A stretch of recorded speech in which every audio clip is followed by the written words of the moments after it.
Welcome to day 12। आज हम एक बहुत ही खूबसूरत और अहम टॉपिक पर बात करने जा रहे हैं, how to be present in every moment. ज़िंदगी की असली खूबसूरत तभी महसूस होती है जब हम हर लम्हे मुकम्मल तौर पर मौजूद हों। Let's explore how staying present can bring peace, focus and happiness into our daily life. So let's start.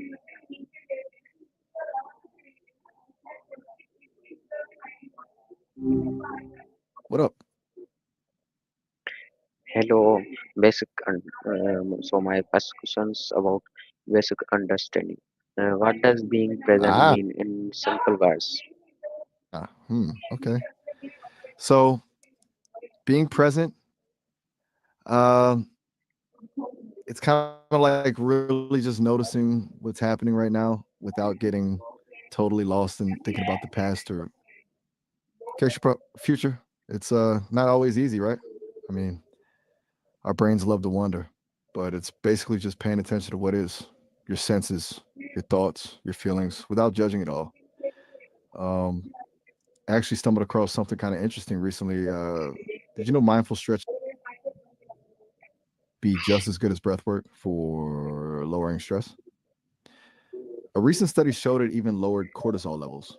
It's not just about meditation, you know.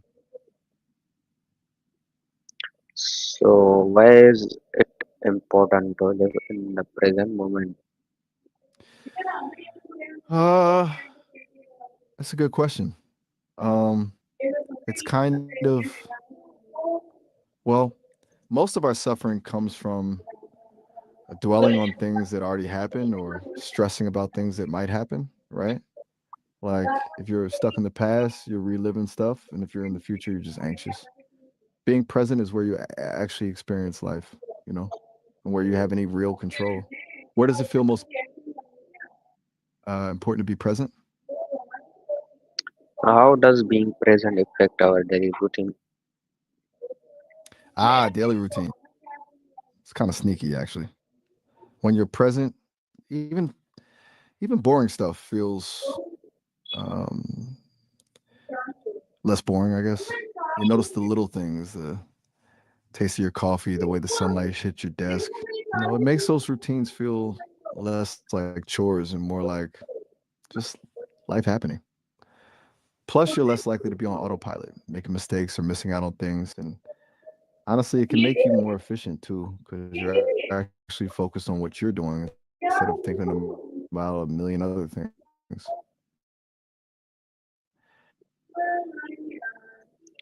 It actually got me thinking about That's environments. nice. So You my next mentioned question designing. is I ran mindfulness across. and awareness. What is Oh, mindfulness sorry. and how can someone practice it? Okay, so mindfulness and awareness, eh, they're like super related, but not exactly the same thing. Awareness is just noticing what's happening, thoughts, feelings, sensations. Mindfulness is more about paying attention to those things on purpose without judgment. It's like awareness with intention, you know, to practice. There's the obvious stuff like meditation, but it can be anything really, like really focusing on the feeling of your feet on the ground while you walk or paying attention to your breath. You try a body scan, just systematically noticing sensations in different parts of your body. Also, I was reading about this. They found mindful stretching actually works wonders for loneliness. A little different than what you'd expect. How does breathing help you stay in the present moment? That's a good one. Breathing is kind of your like your instant anchor to the present, right? Because it's always happening right now. When you focus on your breath, you're pulling your attention away from whatever thoughts are swirling around and grounding yourself in the immediate moment. It's like a reset button for your nervous system. It slows things down. That's why people suggest it all the time, I guess. Got that breathing room, so to speak. So my next question is about mental peace and stress. How does being present reduce stress and anxiety? Stress and anxiety. Yeah, that's where it gets really useful. Being present doesn't magically make stress disappear, but it changes your relationship to it. When you're caught up in worry, you're usually projecting into the future, right? Being present brings you back to right now, where the anxiety isn't actually happening. You're just experiencing the feeling of anxiety, and you can observe that without getting swept away by it. It's kind of like watching a wave instead of being drowned by it. Does that make sense?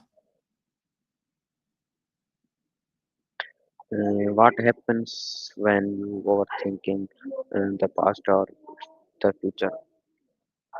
When you're stuck thinking about the past, it's usually replaying things, right? Either dwelling on regrets or reliving good memories. But both can keep you from actually experiencing what's happening now.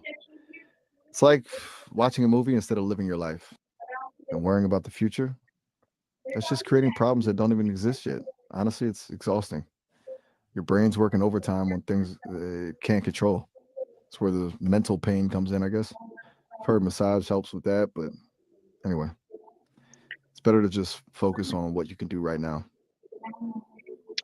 So my next questions about relationship and communication.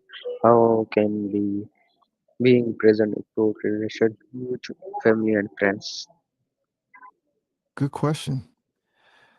It really comes down to active listening, I think. Like truly listening to what the other person's saying without interrupting or planning a response. Just being fully there with them and making eye contact, putting your phone away, all the usual stuff.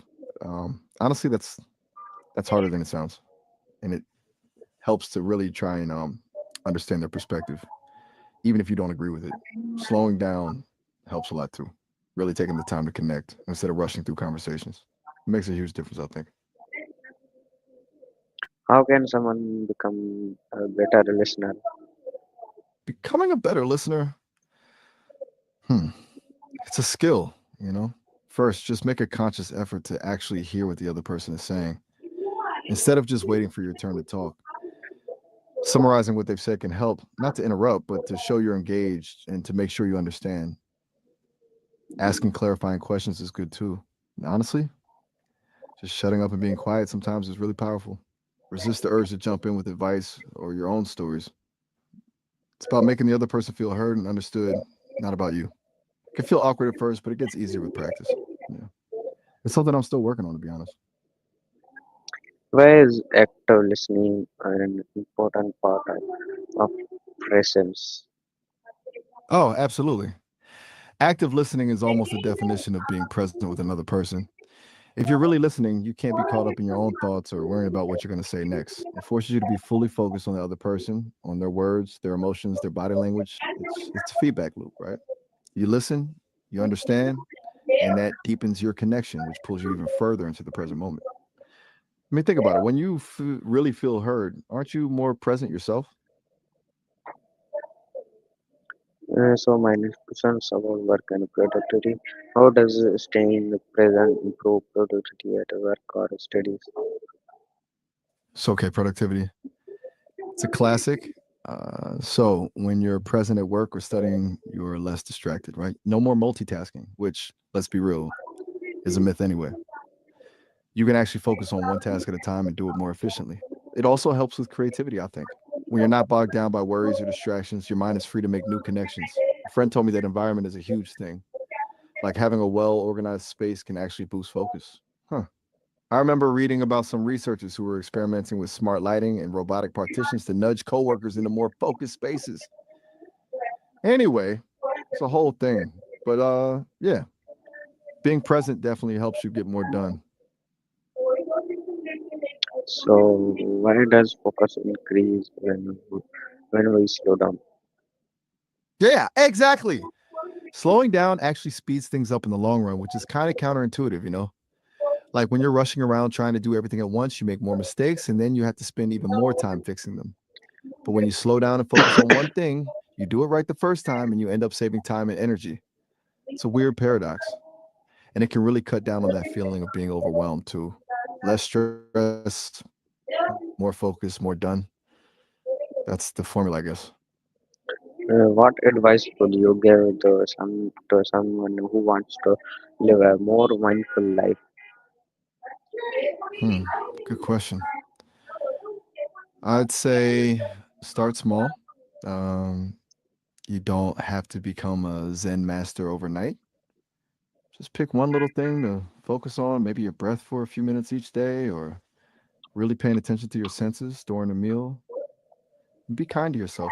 You're going to get distracted, your mind's going to wander, that's normal. Just gently bring your attention back to the present moment without getting frustrated. Also, don't underestimate the power of your environment.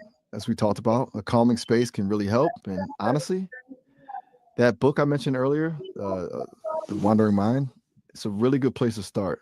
It's got a lot of practical advice without all the woo woo stuff. I thought of it specifically for you, actually.